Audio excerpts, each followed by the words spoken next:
These incidents include inappropriate language used towards members of the LGBTQ community and the painting of a swastika onto the side of the chemistry building right behind me over this weekend. From my point of view, everyone should be treated equally. This should not happen in the campus. UConn says it is investigating several recent incidents of hateful conduct and speech against the Jewish and LGBTQ communities at its Storrs campus. It's horrible. It's just not something that should be happening, especially at a campus with so many diverse groups of people everywhere. It's just not something that, you want to see anywhere. According to UConn's Rainbow Center, on March 16th, inappropriate images referencing the LGBTQ community were drawn inside a residential lounge. And on March 20th, it was reported someone yelled a derogatory term towards a group of students while driving on campus.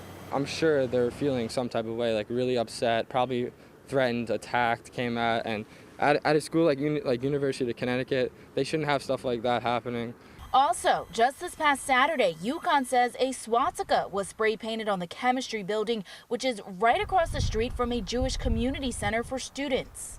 I'm Jewish and I hear a lot of incidents of anti-Semitism happening everywhere around me, but then when it's somewhere so close, it hurts more and it makes it more real. The university tweeting out an official statement reading in part, "Our disappointment is matched only by our concern.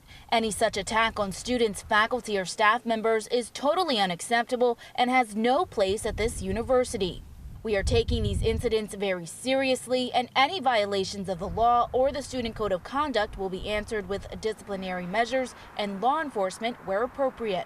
Although students say they appreciate the university addressing the incidents, they'd like to see those responsible held accountable. I think it's awesome that they put out a statement, but I'm just not sure how many people actually read it and what difference it's going to make. I think there needs to be further action from the students and faculty.